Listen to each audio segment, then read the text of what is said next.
مشاهدي المصرية في كل مكان، مساء الخير واهلا بكم جميعا معانا وحلقة جديدة ومباشر من مصر، يوميا على الهواء مباشرة، يوميا من الساعة 7 للساعة 8. بيسعدني جدا اكون مع حضراتكم النهارده انا ايتن الموجي. من ايام قليلة اعلن البنك الدولي ان ميناء شرق بورسعيد ميناء ضمن افضل 10 مواني في العالم. الحقيقة خبر لازم نتوقف عنده بالرصد وبالتحليل وبالفهم العميق. الخبر ده لازم يخلينا نفهم جهود الدولة المصرية في ملف المواني، في ملف النقل البحري، النقل النهري خطة الدولة المصرية لتحويل مصر إلى مركز عالمي من مراكز التجارة واللوجستيات. ده هيكون صالوننا النهارده، وبيسعدنا نستضيف دكتور مهندس عبد الله أبو خضرة، أستاذ هندسة النقل واللوجستيات جامعة بني سويف. لكن في البداية زي ما احنا متعودين يكون معانا ضيف عزيز يدينا قراءة تحليلية واعية ورشيدة لأهم الأخبار في الداخل وفي الخارج. وبيشرفنا جدا يكون معانا النهارده أستاذ عبد الغني دياب، مدير وحدة الدراسات بمركز العرب للأبحاث. منور شاشة الفضائية المصرية ومنور استوديو مباشر. شكرا يا فندم، كل التوفيق لحضرتك وللسادة المشاهدين ولطاقم القناة. شكرا. ضيف عزيز على دماغنا من فوق يا فندم. اسمحوا لنا ننتقل إلى تقرير إخباري ونعود مرة أخرى على الهواء مباشرة ونبدأ حوارنا، فأرجوكم ابقوا معنا.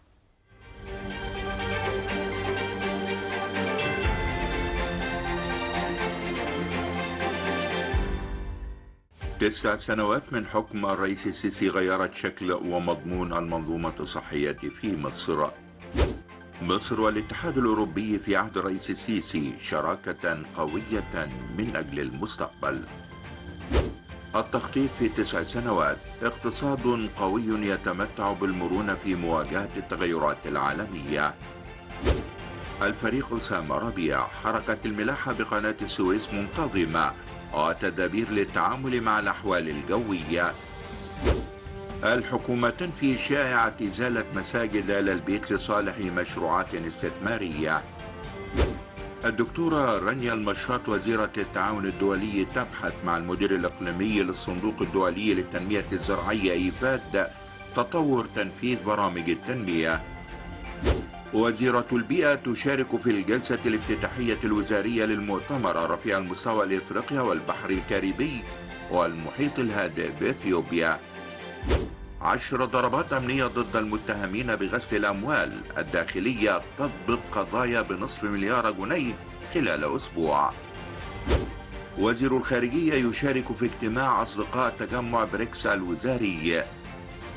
فلسطين تطالب ألمانيا بالضغط على إسرائيل للإفراج عن جثامين الشهداء. الجمعية العامة للأمم المتحدة تنتخب رئيسا جديدا. الناتو، سنواصل دعم أوكرانيا لضمان ألا يعيد التاريخ نفسه بعد الحرب. وزير الخارجية الأمريكي، الحرب الروسية الأوكرانية إخفاق استراتيجي لروسيا. بوتين، روسيا بها 190 مجموعة عرقية ولن نسمح بأي زعزعة للاستقرار. زيلينسكي يبحث مع شولتس التحضيرات لعقد قمة سلام عالمية. مجلس الشيوخ الأمريكي يقر قانون رفع سقف الدين، وبايدن نصر كبير للاقتصاد.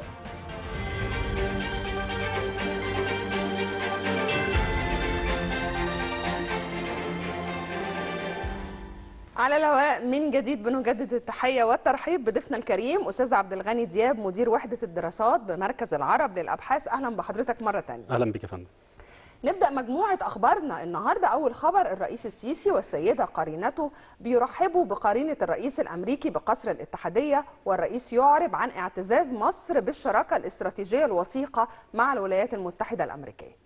تمام، يعني الخبر ده بيلفت الى حجم العلاقات وحجم التقارب المصري الامريكي، وكمان يعني التطورات اللي شهدتها العلاقات بين واشنطن والقاهره خلال السنوات الاخيره، خصوصا وان دي يعني شهد السنوات اللي فاتت كان فيها زيارات على هذا المستوى، سواء حتى قرينه الرئيس الامريكي السابق او حتى الرئيس الامريكي وحرصه الحضور لقمه كوب 27 في شرم الشيخ. وبالتالي يعني هذه الزيارات، وكمان لو انتقلنا على المستوى الوزاري الوزاري هناك يعني تبادل زيارات كبير وحرص المسؤولين الامريكيين على التشاور والاستماع لوجهة نظر القاهرة في القضايا الإقليمية والقضايا الدولية، خصوصا وأن الأوضاع الإقليمية الآن يعني تستحق كل هذا التقارب وكل هذه الجهود.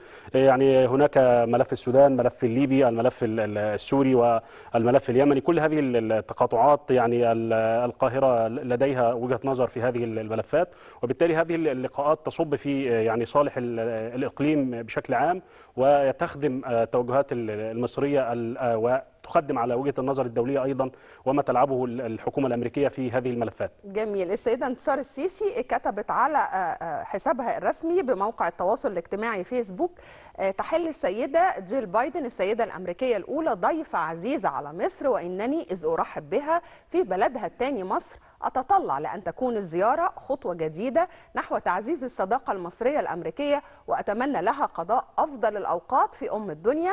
ووجهت السيدة جيل بايدن قرينة الرئيس الأمريكي الشكر للسيدة انتصار السيسي قرينة رئيس الجمهورية، وكتبت عبر حسابها على موقع التواصل الاجتماعي النهاردة: شكرا لكم على الترحيب الحار في مصر أم الدنيا. يعني هو ده برضو يعني هذا الترحيب يعني ليس جديدا على المصريين.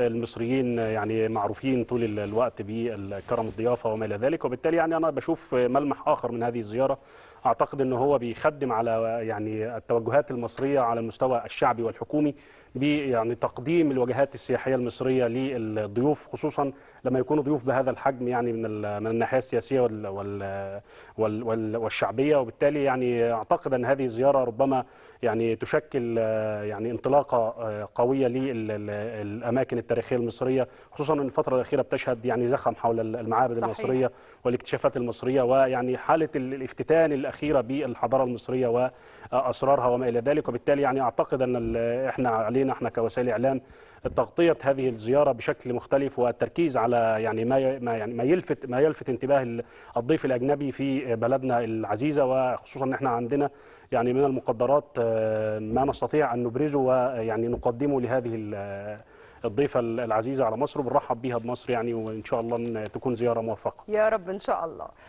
9 سنوات من حكم الرئيس السيسي، 9 سنوات غيرت شكل ومضمون المنظومة الصحية في مصر.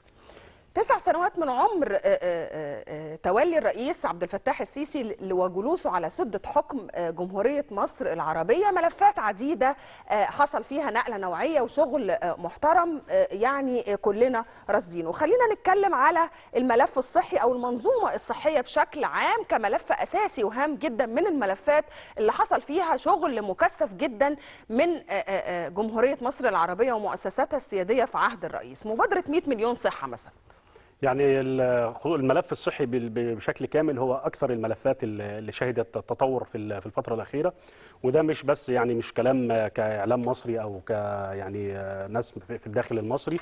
هناك إشادات وهناك تقرير صدر حتى من الأمم المتحدة ومنظمة الصحة العالمية بالإشادة بتعامل مصر في هذا الملف تحديدا، خصوصا مبادرة 100 مليون صحة. يعني لو شفنا الأرقام بتاعت فيروس سي قبل المبادرة وبعد المبادرة، يعني الأمر فيه يعني حالة من الإعجاز، يعني خصوصا أن تكاليف الدواء الخاص بفيروس سي كان تقريبا 80% أو 90% من المرضى المصريين لا يتحملوه. الدولة تحملت هذا الأمر. في حوالي 60 مليون مصري خضعوا للفحص الشامل. المبادرة تطورت ويعني لم تتوقف على حد مرضى فيروس سي، ولكن دخلت للمدارس ويعني اشتغلت على الأطفال في مبادرات السمنة والأمراض غير السارية وما إلى ذلك، وانتقلت أيضا للزحام اللي كان موجود، قوائم الانتظار اللي كانت موجودة في بعض المستشفيات، ويعني كل ده يعني المبادرة الرئاسية طالته وانتهت منه بشكل كبير. المبادرة زودت كمان المستفيدين في قطاعات التأمين الصحي، ودخلت كمان لتخدم أو يعني لتضيف الخدمات الصحية مع برنامج التأمين الصحي الشامل وقانون التأمين الصحي الشامل اللي شهدنا تطبيقه في بعض المحافظات المصرية. وبالتالي يعني هذا الملف يعني أعتقد هو من أنجح الملفات المصرية اللي اشتغلت عليها الحكومة المصرية في خلال ال9 سنوات الماضية، وده ليس بشهادة المؤسسات المصرية فقط، ولكن بشهادة المجتمع الدولي والمنظمات الدولية المعنية بالصحة. صحيح. وبالتالي يعني أعتقد أن هو بيخدم أيضا على أحد بنود التنمية المستدامة في خطة 2030، سواء الخطة المصرية أو حتى الخطة الأممية. وبالتالي يعني أعتقد أن احنا يعني لابد أن نشيد بما تم يعني في هذا الملف، ونشد على يد المسؤولين في هذا الملف ونطالبهم بمزيد من التقدم، خصوصا ان احنا دلوقتي بنشوف يعني اللي يزور بعض المستشفيات المصريه صحيح الخدمه مش يعني بنسبه 100%، ولكن الوضع الان يعني في نقله مختلف طبعا مختلف تماما، وهناك يعني حاله من الجديه وحاله من توفير العلاجات يعني خصوصا في المستشفيات العامه والمستشفيات الجامعيه. واعتقد ان احنا يعني في الايام اللي جايه ان شاء الله بعد ما يتوسع مشروع القانون التامين الصحي الشامل هنشوف يعني خدمات اكبر في هذا الملف، وكمان الاهتمامات الكبرى بالمعاهد القوميه، خصوصا المعاهد اللي بتعالج مرضى الاورام وما الى ذلك، ومرضى القلب والكبد والسكري، كل هذه الامراض المزمنه هناك يعني اهتمام بالغ وميزانيات ضخمه تنفق في هذا الملف. يعني تقريبا في حدود الميزانيه اللي فاتت كانوا في حدود يعني 300 اكثر من 300 مليار جنيه ينفق على القطاع الصحي، اكثر من 2000 مستشفى مصريه شهدت تطوير خلال السنوات الاخيره. يعني واعتقد ان هناك توسع في هذا الامر، خصوصا ان احنا هنشوف مع المدن الجديده ومع التوسع العمراني الحالي ده هيكون فيه طبعا اضافه لقاعده او جغرافيا الخدمات الصحيه في هذه المناطق، ويعني هنشوف خدمات اكبر في الملفات الخدميه وعلى مستوى الصحه تحديدا يعني. جميل. الخبر اللي معانا بعد كده، التخطيط في 9 سنوات، اقتصاد قوي يتمتع بالمرونه في مواجهه التغيرات العالميه. دكتوره هالة سعيد وزيره التخطيط والتنميه الاقتصاديه بتؤكد أن خطط التنمية الاقتصادية والاجتماعية للسنوات الماضية تم وضعها في ظروف غاية في الاستثنائية بيمر بها العالم، كوفيد 19، كورونا، ارتفاعات الأسعار، اضطراب سلاسل الإنتاج، الأزمة الجيوسياسية، الحرب الروسية الأوكرانية، واللي ألقت طبعا بالمزيد من التداعيات السلبية على أعتى اقتصاديات دول العالم. كل تأكيد يعني احنا لو تتبعنا ما يحدث في العالم حاليا هنجد ان يعني كون الاقتصاد المصري صامد في ظل هذه الاجواء، فهو بفضل الاجراءات اللي اتخذت خلال السنوات الاخيره، سواء خطط الاصلاح الاقتصادي او حتى يعني الاصلاح المالي والمصرفي. وبالتالي ما حدث في هذا الملف هو جهد كبير وجهد يعني قيم، واعتقد ان احنا يعني بنشهد ده على المستوى الخدمي وعلى المستوى المشروعات الكبرى اللي تم تنفيذها، وحتى على مستوى يعني ارقام اللي احنا بنشوفها لو تتبعنا ارقام الصادرات المصريه وما الى ذلك، وحتى في تغطيه بعض الملفات والعجز اللي كان بيحصل في بعض القطاعات الاستراتيجيه. ده كان يعني على مستوى الكهرباء، على مستوى القطاع البترولي والغاز والطاقه. يعني مصر قبل سنوات كانت يعني عندها ازمه طاقه، الان مصر ما عندهاش ازمه طاقه، عندها يعني بتصدر بترول، صحيح، وعندها غاز يعني بيتم تصديره وبيتم الاعتماد عليه في القطاعات الصناعيه. وبالتالي يعني ان شاء الله يعني نصل للمستوى المطلوب ب 100 مليار دولار صادرات قريبا ان شاء الله. يعني الصادرات المصريه يكون ليها، خصوصا ان احنا بنشهد تحركات دبلوماسيه كبيره لفتح اسواق جديده للمنتج المصري، خصوصا في القاره الافريقيه. هناك يعني محاولات جاده من قبل الحكومه المصريه والقطاع الخاص والغرف التجاريه وما الى ذلك بالتوسع يعني جنوبا وشرقا في الدول الافريقيه، وخصوصا ان احنا عندنا يعني الجانب ده تم تغطيته بشكل ما في موضوع الاتفاقيات المنظمه لحركه التجاره الداخليه او حركه التجاره الثنائيه ما بين مصر والدول الافريقيه. وكمان عندنا يعني تقارب في قطاع البحر المتوسط، تقارب عربي بنشهده، يعني الجيران العرب في افريقيا وفي الجانب الاسيوي يعني احنا بنشوفهم حتى على السوشيال ميديا ومواقع التواصل الاجتماعي في اشادات بالمنتج المصري. جميل. خصوصا الصادرات الزراعيه المصريه يعني. جميل. الخبر اللي معانا بعد كده، مصر والاتحاد الاوروبي في عهد الرئيس السيسي شراكه قويه من اجل المستقبل. شهدت العلاقات بين مصر والاتحاد الاوروبي طفره كبيره ونقله نوعيه على جميع المستويات. 9 سنوات عملت خلالها الدوله المصريه برؤيه واضحه منسقه على تامين المصالح، الاهداف الوطنيه في مختلف الدوائر شرقا وغربا شمالا وجنوبا، بالارتكاز على التنوع والتوازن. يعني وكمان احنا بنشوف النديه في التعامل. قبل 2014 كان في محاوله للتصيد ويعني توظيف بعض وسائل الاعلام الاوروبيه لتقاريرها ضد الدوله المصريه، لكن الان هناك حاله من التقارب. هذه الحاله بنشوفها على المستوى الرسمي وحتى غير الرسمي. على المستوى الرسمي بنشوف ده في تبادل الزيارات المسؤولين المصريين بما فيه بدايه من الرئيس السيسي ومرورا بالبعثه الدبلوماسيه والوزارات المعنيه. بنشوف تبادل زيارات على مستوى كبير لدول الاتحاد الاوروبي، سواء حتى للاتحاد الاوروبي كاتحاد او حتى لدول الاتحاد الاوروبي، سواء في تبادل الزيارات ويعني توسع الاتفاقيات، وخصوصا لو تطرقنا ايضا للتقارب المصري مع بعض دول الاتحاد الاوروبي خصوصا على مستوى الشرق المتوسط، ويعني الاتفاقيات المتعلقه بالغاز وما الى ذلك، وحتى وترسيم الحدود ويعني ده ما كانش موجود قبل كده. ده يعني ده يحسب للاداره المصريه، للدبلوماسيه المصريه بتشتغل بشكل كويس جدا في الفتره الاخيره، وعندها خطه ضمن خطه 2030 ل يعني اعاده رسم الخريطه او خريطه الدوائر الدبلوماسيه المصريه بشكل يخدم على المصالح المصريه ايا كانت هذه المصالح. ونشوف حتى في التقاربات اللي بتحصل مع بعض الدول اللي كانت في فتره من الفترات هناك خلافات. يعني الفتره الاخيره الدبلوماسيه المصريه يعني مرنه بشكل كبير لتحقيق المصالح المصريه، وده بنشوفه حتى على المستوى الافريقي وعلى المستوى الاسيوي حتى على المستوى الاوروبي وما الى ذلك. يعني واعتقد ان احنا يعني من انجح الملفات اللي احنا بنديرها بشكل كويس كدوله مصريه هي ملف السياسه الخارجيه بكل تاكيد. جميل. انجازات 9 سنوات البحث العلمي تنجح في مواجهه التحديات الاقتصاديه بدعم من الرئيس عبد الفتاح السيسي، دعم غير مسبوق قدمه الرئيس على مدى 9 سنوات للعلماء والباحثين لتطوير مجال البحث العلمي وتشجيع الابتكار ورياده الاعمال وربط المنتج البحثي بالصناعه وتوجيه الابحاث لخدمه التنميه المستدامه في جمهوريه مصر العربيه. ملف برضه من الملفات المهمه طبعا جداً. ملف يعني كبير ويستحق الالتفات ليه، خصوصا ان احنا بنشوف دلوقتي تجارب على المستوى الزراعي على سبيل المثال، والمنتجات الجديده في الزراعه، يعني فكره التقاوي الزراعيه وما الى ذلك. هناك يعني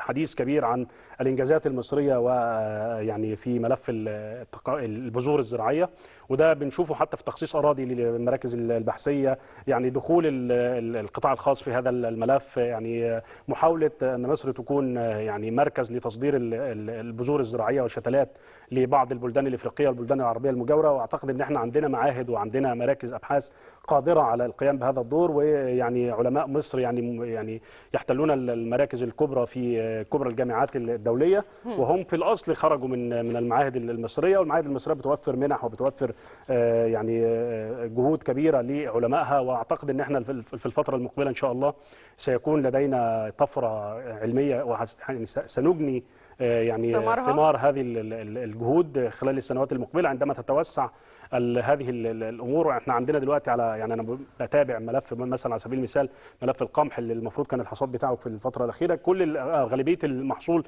هو زراعه يعني بذور جديده يعني ما كانتش متعارف عليها في السابق، وهو شغل البحث العلمي نتاج للبحوث الزراعيه المصريه. واعتقد ان الفتره يعني المقبله سنشهد يعني تطور في هذا الملف كبير يعني ان شاء الله، وكمان على مستوى صناعه الدواء. يعني مصر وزير الخارجيه يشارك في اجتماع اصدقاء تجمع بريكس الوزاري. صرح السفير احمد ابو زيد المتحدث الرسمي ومدير اداره الدبلوماسيه العامه بوزاره الخارجيه ان الوزير الخارجيه القى كلمه خلال الاجتماع اعرف فيها عن سعادته بالمشاركه في هذا الاجتماع بناء على دعوه جنوب افريقيا. وجاء ايضا في بيان صادر عن الاجتماع الوزاري للبريكس ان الوزراء بيرحبون بعوده سوريا الى جامعه الدول العربيه وبيؤكدوا دعمهم للجهود الراميه الى حل سياسي وتوافقي يحترم سياده ووحده الاراضي السوريه. سريعا عشان نلحق. تمام. هو هذا الاجتماع هو اجتماع تم عبر الانترنت، وهو يعني يضاف لجهود الدبلوماسيه المصريه اللي فتحت يعني ابواب جديده للتواصل مع بعض الشركاء الدوليين بعيدا عن هيمنه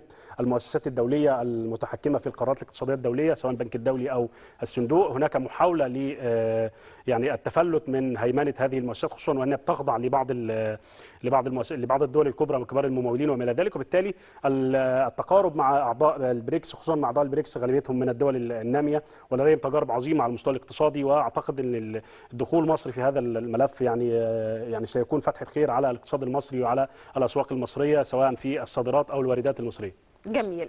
مجموعة سريعة من الأخبار. أوكرانيا الدفاع الجوي أسقطت أكثر من 30 صاروخ ومسيرات روسية خلال الليلة الماضية. الروس بيهاجموا العاصمة دون توقف. في الأيام الستة الماضية نفذوا ضربات جوية متتالية ضد المدينة. الناتو سنواصل دعم أوكرانيا لضمان ألا يعيد التاريخ نفسه. وزير الخارجية الأمريكي الحرب الروسية الأوكرانية إخفاق استراتيجي لروسيا. زيلينسكي يبحث مع شولتز التحضيرات لعقد قمة سلام عالمية. فاضل لنا دقيقة ونص. يعني فكرة قمة سلام عالمية أعتقد أن الوقت قد حان للتعجيل مثل هذه المباحثات والمفاوضات، لأن العالم كله تجرع يعني مرارة هذه الحرب، خصوصا أنها أثرت ليس فقط على المستوى الروسي والأوكراني. هناك يعني تأثيرات كبيرة خصوصا على الدول النامية والدول الفقيرة. هناك تراجع كبير في معدلات الفقر، يعني مكافحة الفقر التي كانت تتحدث عنها الأمم المتحدة في 2020. جاءت الحرب الروسية الأوكرانية ومن قبلها كوفيد-19، وبالتالي هذا الأمر أثر بشكل كبير على برامج التنمية المستدامة. المفترض كانت الأمم المتحدة حققت جزء كبير منها يعني قبل الوصول إلى نهاية الخطة اللي هو 2030، وبالتالي يعني أعتقد أن العالم الآن يحتاج إلى قيادة رشيدة وأن تقوم المؤسسات الدولية سواء على مستوى الأمم المتحدة ومجلس الأمن بدوره الذي أنشئ من أجله لإنهاء هذه الحرب التي تؤثر على سكان العالم، خصوصا سكان الجنوب من الكرة الأرضية، وهم الذين يعتمدون على الصادرات في الغذاء أو استيراد الغذاء. وبالتالي وخصوصا أن العالم أو غالبية هذه الدول على المستوى الإفريقي والمستوى الآسيوي والشرق الأوسطي يعني تقريبا 80 ل 90% من بعض الدول دي بيستورد غالبية غذائه من أوكرانيا ومن روسيا. نتمنى أن تنتهي الحرب في كل أرجاء الكرة الأرضية. شكرا جزيلا، شرفتنا ونورتنا أستاذ عبد الغني دياب، مدير وحدة الدراسات بمركز العرب للأبحاث. شكرا جزيلا لتشريف حضرتك. مشاهدينا أسيب حضراتكم مع تقرير، وبعده فورا نستقبل ضيفنا الكريم دكتور مهندس عبد الله أبو خضرة، أستاذ هندسة النقل واللوجستيات جامعة بني سويف، وحوار عن ملف المواني المصرية، النقل البحري والنقل النهري. فابقوا معنا، ما زلتم على شاشة الفضائية المصرية، ما زلتم مع مباشر من مصر. اتفضل.